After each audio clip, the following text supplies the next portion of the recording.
할렐루야. 사랑이 많으신 하나님 감사합니다. 아버지 은혜 가운데 우리의 하루하루의 삶을 지키시고 인도하시고 보호하심에 감사합니다. 특별히 아버지시여, 세월은 아버지 늘 흘러갑니다. 어떤 시간을 보내매 아버지가 잘 보내었는가, 우리가 또한 주님께 칭찬받을 수 있도록 우리의 아버지 세월이 늘 분별력 있는 시간이 될 수 있도록 인도하여 주옵소서. 찬양의 아버지 고백처럼 특별히 아버지, 우리가 보내는 이 남은 2020년은 정말로 빈들의 마른 불같이 시들은 나의 영혼에 성령의 간절한 사모함이 있도록 인도하여 주옵소서. 오늘도 예배하고 끼는 우리의 예배가 온전한 예배가 되길 원하오며, 여기 모인 우리 성도님들 한 분 한 분이 하나님이 찾으시는 예배자로서 온전히 세움받을 수 있도록 이끌어 주옵소서. 감사하며 예수님의 이름으로 기도드리옵나이다. 아멘. 할렐루야. 지난주에 우리는 추수감사주일이라는 절기를 잘 우리가 보내면서 그것이 하나님의 은혜를 기억했습니다. 또한 이 하나님의 은혜는 다 표현 못하고 다 알 수는 없지만은 우리가 또한 하나님의 은혜를 표현함에 우리 하나님을 기뻐 받으실 줄 믿습니다. 오늘도 이어서 하나님의 은혜를 우리가 생각하면서 우리 신앙생활에 어떤 것들을 감사해야 될 것인가, 우리가 한번 깨닫고 잘 살아갈 수 있는 지혜로운 성도, 감사함으로 더 성숙한 성도로서 준비될 수 있는 귀한 시간이 되길 바라겠습니다. 먼저 우리 한번 하나님 감사합니다 이렇게 한번 외치고 시작하겠습니다. 시작. 하나님 감사합니다. 할렐루야. 하나님이 감사하죠, 사실은. 그렇죠? 그래서 우리의 표현이 좀 하나님께 많이 표현을 했으면 좋겠습니다. 자, 사람들에게는 천국 가는 길이 있습니다. 또는 아버지 하나님께 가는 길이 있습니다. 오늘 본문에는 그 길을 우리에게 보여주시죠. 유일한 길, 바로 예수님을 믿고 예수님을 따라가는 길일 때 우리가 천국 가는 유일한 길을 갈 수가 있습니다. 오늘 6절 말씀 우리 다시 한번 읽어보도록 하겠습니다. 여러분의 본문 말씀 우리 읽었던 요한복음 14장 6절 읽겠습니다. 예수께서 이르시되 내가 곧 길이요 진리요 생명이니 나로 말미암지 않고는 아버지께로 올 자가 없느니라. 아멘. 주님 아니고는 아버지께 올 자가 없습니다. 예수님 아니고는 하나님께 갈 방법이 없습니다. 할렐루야. 그러므로 어떻습니까? 하나님의 가는, 그 아버지께 가는 유일한 길인 예수님이며, 또한 유일한 진리가 예수님이며 유일한 생명이 예수님인 줄 믿습니다. 그래서 우리가 이 예수님, 오늘 우리가 찬송가를 계속 예수님이라는 찬송을 불렀던 이유는 잘 우리가 알고 익숙한 우리가 입으로 우리가 늘 얘기하는 이름인데도 불구하고 때로는 우리는 그 예수님을 온전히 우리가 경배하고 믿지 못하는 연약한 부분도 있다는 겁니다. 특별히 오늘 이 아침에 그 예수님만이 유일한 길임을 우리가 인정하고, 또한 그 예수님을 통해서 하나님 아버지께로 온전히 올라갈 수 있고 걸어갈 수 있는 귀한 복된 시간이 되시길 바랍니다. 미국의 한 가정에 아기가 태어났는데 귀가 없습니다. 듣는 데는 이상이 없지만은 귓바퀴가 없으니까 학교에 가면 늘 놀림을 당합니다. 그리고 멸시를 당하다 보니까 그 아이는 학교 갔다 오면 늘 엉엉 울면서 돌아옵니다. 열심히 공부했지요. 연약한 육신이 있기 때문에 공부 쪽으로 열심히 하다 보니까 명문대학에 입학했습니다. 그런데요, 귀가 없는 그 연약함 때문에 그 친구는 대학 생활이 그다지 즐겁지가 못했습니다. 그런데 어느 날 아버지에게 연락이 왔습니다. 얘야, 방학 때 집으로 와라. 너에게 귓바퀴를 기증할 사람이 있단다라고 소식을 전하게 됩니다. 그 아이는 너무 기뻤죠. 그래서 방학이 되자 집으로 가서 수술을 받게 됩니다. 아름다운 길을 드디어 갖게 되었습니다. 그래서 정말로 그의 인생은 행복한 인생이 된 거죠. 오늘 사랑하는 성도 여러분, 이 시간에 우리 각자도 한번 길을 만져보세요. 잘 있습니까? 한번 만져보세요. 이게 별거 아닌데 감사하다는 겁니다. 그렇죠? 그래서 우리가 하나님께 감사해야 되죠. 이제 그 학생이 수술을 받은 몇 년 후에 어머니가 심장마비로 쓰러져 죽게 되었습니다. 연락을 받았죠. 그의 어머니 계시는 곳에 그 아이가 도착할 때 이미 어머니가 간 속에 이렇게 입간이 되어 있습니다. 아버지가 간뚜껑을 엽니다. 그런데 어머니의 긴 머리를 뒤로 넘기니까 예상되는 모습이 나오죠. 어머니의 귀가 없었습니다. 그의 어머니는 아들에게 귀를 잘라주고 나서 늘 긴 머리로 감추면서 살았기 때문에 그 아들이 와도 엄마가 귀가 없는지 있는지를 몰랐던 겁니다. 그 아들은 이제 그 어머니의 은혜를 깨닫게 되죠. 그러면서 그는 거울에 있을 때마다 자신의 귀를 보면서 엄마, 엄마 하며 어머니의 사랑에 감격하면서 감사하는 인생을 살게 되었습니다. 사랑하는 성도 여러분, 어머니에게 받은 그 기를 받은 아들 역시도 그 은혜를 기억하면서 감사합니다. 그러면 우리는 과연 하나님한테 무엇을 받았습니까? 예수님께서는 이것은 내 몸이다, 내 피다 하면서 우리에게 모든 것을 다 주셨습니다. 그런데도 때로는 우리가 살다 보니까요, 그 예수님의 그런 보혈을 받았음에도 불구하고 그다지 감사하는 모습이 우리는 약합니다. 그러므로 우리가 어떻게 해야 될까요? 다시 한번 우리는 예수님의 그 보혈의 은혜를 기억해야 됩니다. 그리고 교회마다 십자가를 바라보면서 십자가를 볼 때마다 감격해야 됩니다. 십자가를 볼 때마다 주님의 그 사랑을 느껴야 된다는 겁니다. 지금 보내는 이 시간에는 더욱더 우리가 2020년을 마무리하면서 그 은혜가 회복돼야 됩니다.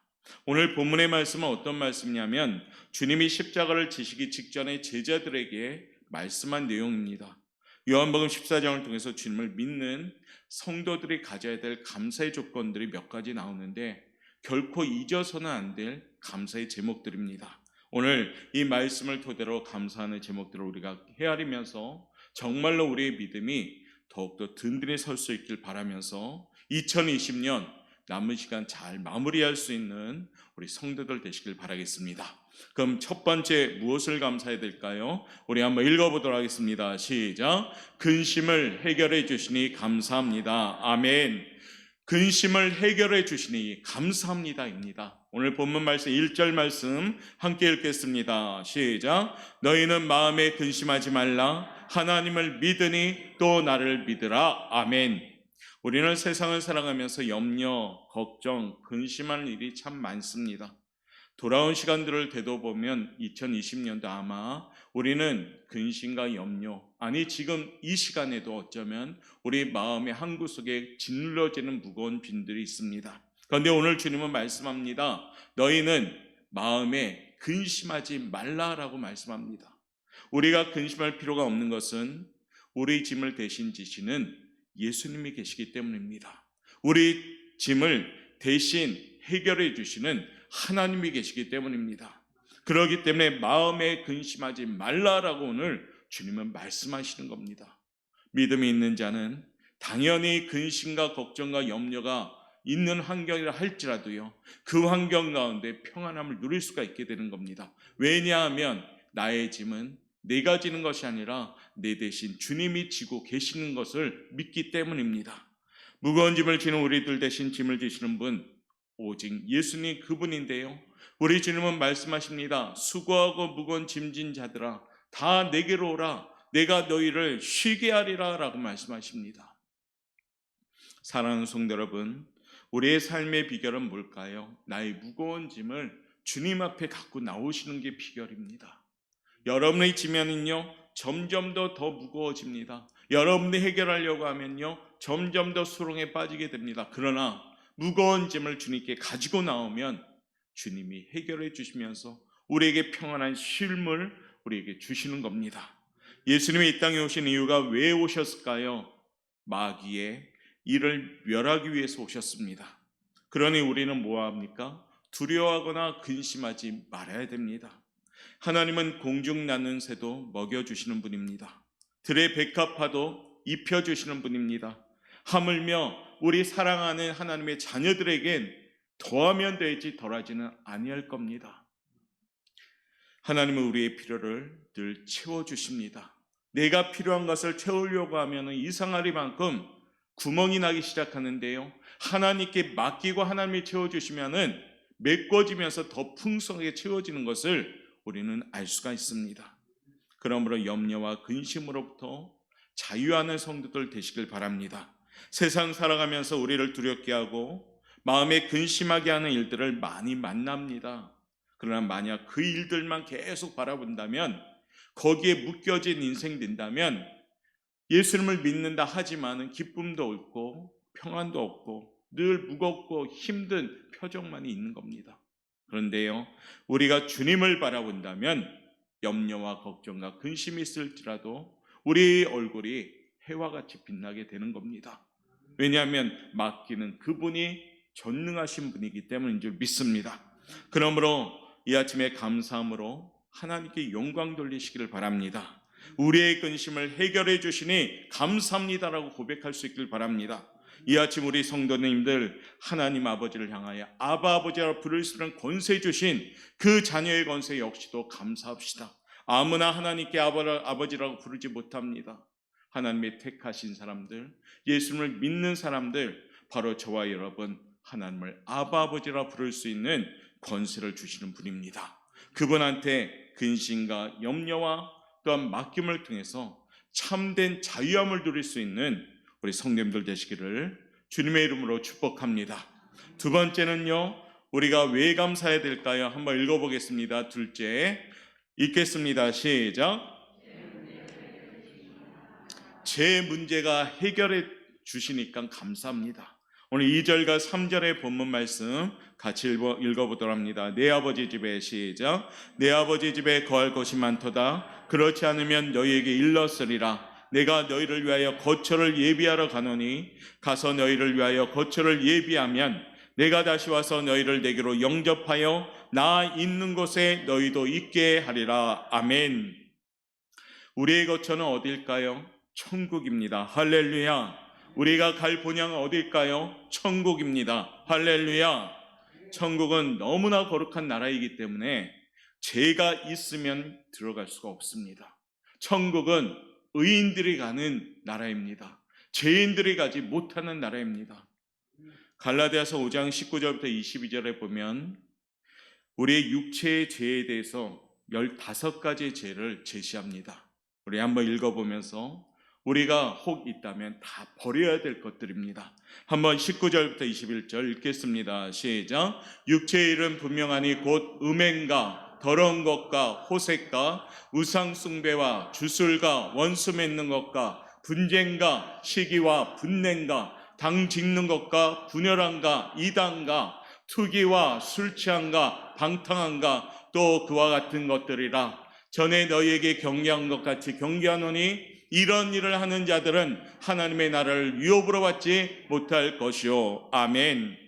이런 일을 하는 자들은 하나님의 나라를 유업으로 받지 못한다 합니다. 우리 주님은 십자가에서 우리의 죄를 대신 짊어지셨습니다. 그리고요, 보배로운 피를 다 쏟아주셨습니다. 보배로운 피를 흘려주신 이유는 왜 그러실까요? 우리의 죄를 해결하기 위하심입니다. 요한일서 1장 7절에 보면 이런 말씀이 나옵니다. 그 아들 예수의 피가 우리를 모든 죄에서 깨끗하게 하실 것이요 라고 말합니다. 여러분, 우리는 아주 검은 죄를 갖고 있었습니다. 그러나 그 죄가 주님의 보혈로 말미암아 깨끗이 씻김 받은 겁니다. 내 공로가 아니라 오직 예수님의 그 사랑 때문에 우리는 죄가 해결되었습니다. 예수의 보혈로요, 우리 신분이 바뀌었습니다. 죄인의 신분이었다가 지금 의인의 반열에 서게 되는 의인의 신분이 되었기에 우리는 천국에 갈 수가 있는 겁니다. 원래부터 태어날 때 우리는 본질상 진노의 자녀이고 죄를 품고 태어납니다. 이 죄가 해결되지 않고는 결단코 우리는 천국에 갈 수가 없습니다. 그런데 이 죄의 신분이었던 우리들을 보혈로 말미암아 깨끗이 씻어주셨습니다. 때로는 우리는 연약한 인성인지라 때때로 죄를 지을 수도 있습니다. 근본적인 원죄는 해결했지만은 우리가 스스로 짓는 죄가 여전히 있습니다. 노력해도 때때로는 실수합니다. 회개하고도 여전히 반복되는 우리의 죄의 모습도 있습니다. 그래도 우리 하나님은 어떻습니까? 정죄함이 없다라고 말씀하셨습니다. 생명의 성령의 법이 죄와 사망의 법에서 우리를 해방시켜 주셨습니다. 그러므로 우리는 죄가 해결된 사람인 줄 믿습니다. 그러니까 감사해야 되는 겁니다. 연약한 이라 살다 보니 죄를 지을 때도 있습니다. 그런데 그때마다 하나님은 우리에게 무엇을 주십니까? 마음에 회개하는 영을 부어주셔요. 그래서 마음에 찔림이 있고 눈물 흘리면서 기도합니다. 찔림이 있고 하나님께 무릎 꿇습니다. 우리가 모든 죄를 자백하고 고백하면 우리 하나님이 다 사해 주신다고 합니다. 천국은 의인만이 가는 겁니다. 회개하는 사람만이 갈 수가 있는 겁니다. 사도 베드로가 천국 가는 거지 양심적으로 자살한 가룟 유다가 천국 가지는 못하는 겁니다. 사랑하는 성도 여러분, 죄에서 자유함을 주신 하나님의 은혜에 감사할 수 있기를 바라겠습니다. 그리고 우리가 늘 기도하면서 죄로부터 자유함을 누릴 수 있도록 계속해서 나 자신을 쳐서 복종할 수 있기를 바랍니다. 나는 천국 백성 되었고 죄를 해결한 이 은혜에 감사할 수 있는 성도가 되어질 때 비로소 자유함을 누릴 수 있는 복된 성도가 될 줄 믿습니다. 세 번째요, 우리 한번 읽어보도록 하겠습니다. 세 번째, 시작. 영원한 초소를 예비해 주신 것이 감사합니다. 아멘. 요즘 이 나라 또한 전 세계적으로 뭐가 문제입니까? 집 문제가 문제입니다. 뭐 난리가 납니다. 부동산 문제. 그런데 우리 예수님 오늘 뭐라고 말씀하십니까? 집 문제를 해결해 주셨습니다. 할렐루야. 여러분 거할 처소를 마련해 주셨다는 겁니다. 본문 말씀 2절과 3절 다시 한번 뜻을 생각하면서 읽겠습니다. 시작. 내 아버지 집에 거할 곳이 많도다. 그렇지 않으면 너희에게 일렀으리라. 내가 너희를 위하여 거처를 예비하러 가노니 가서 너희를 위하여 거처를 예비하면 내가 다시 와서 너희를 내게로 영접하여 나 있는 곳에 너희도 있게 하리라. 아멘. 사랑하는 성도 여러분, 여러분의 집을 우리 주님이 해결해 주셨다는 겁니다. 어느 부자가 믿음 생활을 했다고 합니다. 그런데 천사가 그에게 오늘 당신이 죽는 날입니다 하고 데리러 왔다고 했죠. 이 부자는 믿음 생활을 했습니다. 세상에서 자기가 가진 것들을 그냥 놓고 가기가 너무 아까웠습니다. 순간적으로 천국 가려고 데리고 왔는데도 불구하고 신앙생활을 했음에도 불구하고 세상 것들이 아까웠죠. 천국에 가니 좋기는 하지만 이 세상에서 자기가 고생해서 모아놓은 좋은 것들이 눈에 아른아른합니다. 그런데 그걸 놓고 가려니까 너무 아까운 거예요. 그러니까 천사한테 부탁합니다. 천사님, 제가 한 가지 정도는 가져가게 해주세요. 제가 이 땅에서 죽도록 고생하면서 모은 것들이 있는데 그 중에 한 가지만 갖고 갈 수 있게 해주세요. 처음에 천사는 안 됩니다. 천국에는 믿음만 가지고 가는 나라이지 아무리 아끼던 귀한 물건이라 할지라도 갖고 갈 수 없습니다. 근데 부자는 간곡하게 계속 부탁합니다. 그러자 천사가 허락하게 되지요. 그러면 제가 며칠 말미를 주겠으니까 그것들을 잘 준비해서 한 가지를 잘 챙겨 보십시오 라고요. 부자는 며칠 동안 자기가 가진 모든 재산을 다 팔아가지고 무엇을 할까, 가지고 갈까 고민하다가 금덩어리를 아주 크게 만들어가지고 준비했습니다. 그래서 이제 천국 갈 준비가 됐습니까? 라고 물어보니까 됐습니다 하면서 천사님, 제가 이 금덩어리만은 가져가겠습니다.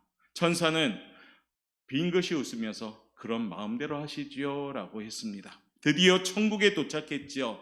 천국에 도착하니까 길거리에 딱 도착하니까 어떻게 됩니까? 길도 황금이요, 길거리 주변에 있는 돌도 황금이요, 온통 금이 난무하는, 금이 너무나도 풍성한 나라가 천국입니다. 그러면서 그 천사는 말합니다. 우리 천국에선 이 금은 돌덩이 뿐입니다. 돌덩이 같은 가치밖에 없습니다 라고 말했다는 겁니다. 사랑하는 성도 여러분, 우리가 아무리 세상에서 귀하다 여길지라도 그거 가지고 천국 가면은 아무 소용이 없는 겁니다. 천국은 그만큼 좋은 곳입니다. 여러분, 우리가 사는 지금의 모습을 한번 보십시오. 여러분, 어느 손으로 움켜쥐고 있는데 그 움켜진 것이 무엇인가를 한번 돌아봅시다. 과연 우리가 움켜쥐고 지금 살고 있는 것들이 혹 세상 것들은 아닌 건지요? 우리가 움켜쥐면서 살고 있는 것들이 천국에 가면 돌덩이만도 못한 것들이 아닌지요? 이왕이면 움켜질 것, 무엇을 움켜줘야 될까요? 하나님의 것을 움켜쥐시길 바랍니다. 기도함에 움켜쥐십시오. 예배함에 움켜쥐십시오. 찬송함에 움켜쥐십시오. 전도함에 움켜쥐십시오. 신뢰한 것들을 움켜쥐면 천국 가면 그건 더 아름다운 열매로 맺어가는 것이고, 그것을 움켜쥔 손에 하나님은 천국에서 여러분 손에 상급을 주시는 겁니다. 우리 하나님이 아들이 지금 천국 가서 우리가 거할 거처를 마련해 주셨습니다. 어느 누구나 천국 가면 바로 이 거처를 받게 됩니다. 아무리 좋은 집, 호화로운 별장이 있어도 우리가 갈 때 손님으로 가면 불편합니다. 그건 우리 것이 아니니까요. 또한 종으로 간다면 더 불편하겠죠. 그 호화로운 별장을 청소도 해야 되고요. 그런데 우리는 천국에 무엇으로 갑니까? 하나님의 자녀로 가는 겁니다. 할렐루야. 그렇기 때문에 천국의 모든 것이 다 여러분의 것인 줄 믿습니다. 아들, 딸로 천국에 가기 때문에 이것이 축복인 겁니다. 이 아침에 천국을 상속받은 자녀로서 그 확신 가질 때에 우리는 하나님의 은혜에 감사할 수 있게 되는 겁니다. 사랑하는 성도 여러분, 먼저 그의 나라와 그의 의를 구하라. 그리하면 내게 이 모든 것을 더하시리라. 이 분명한 약속이 있습니다. 여기 계신 모든 분들 사느라 바쁘고 또한 열심히 삽니다. 그러나 목적은 하늘에 두시길 바라겠습니다. 그러면 우리 하나님이 우리에게 천국 상속받은 자녀로서 더 좋은 것으로 우리에게 거처를 준비하고 계심을 믿으시길 바랍니다. 오늘 이 아침에 그와 같은 자유함을 누릴 수 있는 우리 성도들 되시길 바랍니다. 네 번째요, 우리 무엇을 감사해야 될까요? 한번 읽어봅시다. 시작. 기도의 특권을 받았으니 감사합니다. 아멘. 오늘 13절부터 14절 말씀 우리 한번 읽어보도록 하겠습니다. 너희가, 시작. 너희가 내 이름으로 무엇을 구하든지 내가 행하리니 이는 아버지로 하여금 아들로 말미암아 영광을 받으시게 하려 함이라. 내 이름으로 무엇이든지 내게 구하면 내가 행하리라. 내 이름으로 무엇이든지 내게 구하면 내가 행하리라. 할렐루야. 우리가 기도의 말미에 예수님의 이름으로 기도합니다. 이게 얼마나 큰 축복인 줄 모릅니다. 여러분들이 기도하는 그 예수님의 이름은 엄청난 위대한 힘이 있는 이름입니다. 내 이름으로 무엇이든지 내게 구하면 내가 행하리라. 마틴 루터가 어느 날 이와 같은 고백을 했답니다. 날마다 수염을 깎듯이 우리도 늘 마음을 관리해야 합니다 라고요. 남자분들 잘 알지? 아침에 수염을 깎다 어떤 분들은 수염이 급하게 자라는 분들은 점심 식사 후에 벌써 까맣게 드는 경우도 있습니다. 또 저녁 되면 까마죠. 그럼 그 다음날 아침 또 수염을 깎아야 됩니다. 1년 동안 깎지 않으면 마치 산적같이 변하는 거죠. 물론 일부러 요즘 수염 기르는 사람도 있습니다. 그런데 그다지 깨끗해 보이지는 않습니다. 우리 마음도 마찬가지입니다. 우리 마음을 한번 새롭게 하고 큰 뜻을 품었다면 그냥 두면 안 됩니다. 이 마음도 계속 청소해야 됩니다. 수염 깎듯이 매일매일 우리 마음을 돌아봐야 됩니다. 방을 아무리 깨끗하게 청소할지라도 계속 내버려 두면 그 방은 더러워집니다. 청소해야지요. 쓰레기도 버리고 또 먼지로 털어내야 됩니다. 우리 마음도 똑같습니다. 우리의 마음을 언제나 아름답고 귀하게 잘 관리하는 그런 모습이 될 때 우리는 그 마음에 하나님의 축복을 받을 수가 있는 겁니다. 우리의 마음의 방을 잘 관리하는 비결이 뭘까요? 바로 감사 기도입니다.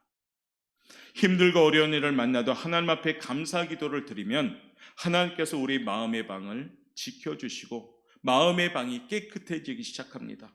그러면 그 하나님이 온갖 그 좋은 것을 그 마음의 방에 차곡차곡 주시는 겁니다. 기도는 하나님 앞에 내가 깨끗한 마음을 준비하는 것입니다. 기도는 내가 받을 믿음의 깨끗한 그릇을 준비하는 겁니다. 쉬지 말고 기도하라 말씀하신 그 하나님의 음성에 귀를 기울이면서 우리가 어떻게 해요? 날마다 기도해야 된다는 겁니다.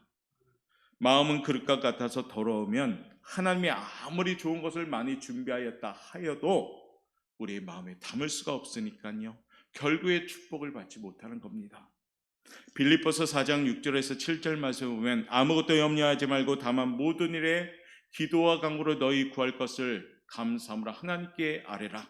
그리하면 모든 지각에 뛰어난 하나님의 평강이 그리스도 예수 안에서 너희 마음과 생각을 지키시리라 라고 말씀합니다.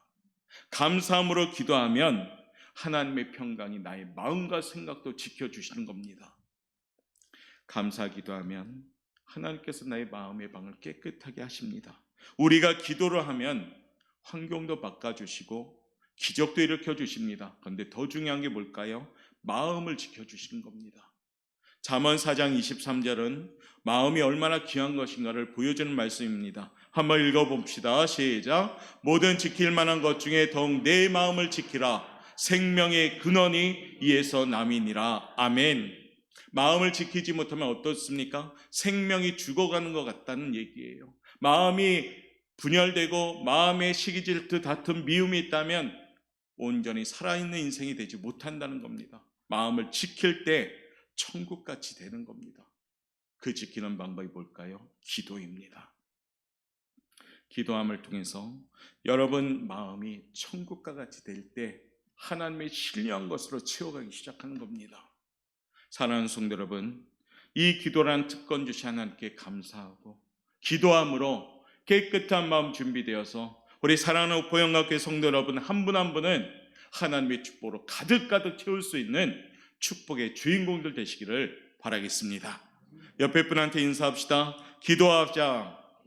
축복의 주인공 되자. 네, 축복의 주인공 되십시오. 남 축복받은 어머 축복 많이 받았네 부러워하지 말고 그 주인공이 여러분이 되십시오. 그 방법은 기도하셔서 늘 마음을 깨끗이 준비하면 하나님께서 준비한 여호와 일의 축복을 받아 누리게 됩니다. 복잡한 생각도 버리고 내 안에 있는 여러 가지 미움, 다툼, 시기, 질투 이런 음란, 이런 세상 것들 다 버리고 깨끗함으로 늘 준비되어 있다면 하나님의 것으로 채워질 줄 믿습니다. 다섯 번째요. 우리는 이와 같은 것에 감사해야 됩니다. 한번 읽어봅시다. 시작. 보혜사 성령으로 함께 하시니 감사합니다. 아멘. 보혜사 성령님이 함께 하시니까 감사합니다. 16절 말씀 한번 읽어보도록 하겠습니다. 시작. 내가 아버지께 구하겠으니 그가 또 다른 보혜사를 너희에게 주사 영원토록 너희와 함께 있게 하리니 아멘. 예수님이 이제 승천하시면서 우리에게 보혜사를 약속하셨죠. 그 보혜사 성령 하나님은 이 땅에 오시고 우리 마음에 내주하고 계십니다. 지금도 여전히 내 마음에 계십니다. 성가대 오늘 찬양의 고백처럼 빈들의 마른 불같이 시들은 나의 마음에 날마다 우리가 성령의 충만함을 가질 수 있도록 기도해야 된다는 겁니다. 왜냐하면 성령님은 나를 지키시고 인도하시고 보호하시고 또한 어떻습니까? 변호해 주시는 분이고 상담하시는 분이기 때문입니다. 성령 충만하면 내 앞에 펼쳐지는 문제는 문제가 되지 않습니다. 근데 성령이 소멸되면 작은 돌부리에도 우리는 넘어져 버립니다. 성령님을 보내주신 그 하나님께 우리가 감사해야 될 이유가 여기 있는 겁니다. 하나님께서 사람을 창조하실 때 먼저 흙으로 육체를 만드셨죠. 거기까지만 있다면 우리는 사람은 그저 마네킹입니다. 왜냐하면 죽은 그냥 흙덩어리니까요. 그런데 그 코에 생기를 불어 넣어주셔서 우리는 생명이 되었습니다. 사랑하는 성도 여러분, 성령님 없는 것은 영적인 차원에서 어떤 상태냐? 마네킹과 똑같습니다. 신앙생활을 하지만은 성령이 소멸되면 마네킹과 똑같다는 얘기예요. 아무 감격도 없고 감동도 없고 기쁨도 없고 즐거움도 없습니다. 그런데요, 성령이 살아 숨쉬면은 그 영혼은, 그 육신은 즐겁고 기쁘고 힘이 생긴다는 겁니다. 사랑하는 성도 여러분, 이제 남은 2020년은 심령의 불이 꺼지지 않도록 성령에 충만한 사람들 되시길 바랍니다. 성령의 충만함 주는 비결은 성경에서 이렇게 제시합니다. 깨어 기도할 때, 오순절마가 다락방에서 전혀 마음을 같이하여 기도할 때 불의 혀같이 성령의 뜨거운 불같이 임하신 겁니다. 우리의 신앙생활에 뜨거운 기도를 통해서 날마다 성령의 충만함 받으시길 바랍니다. 말씀, 찬양, 기도, 이게 균형 있게 세워질 때 그 사람이 바른 예배자가 되는 겁니다.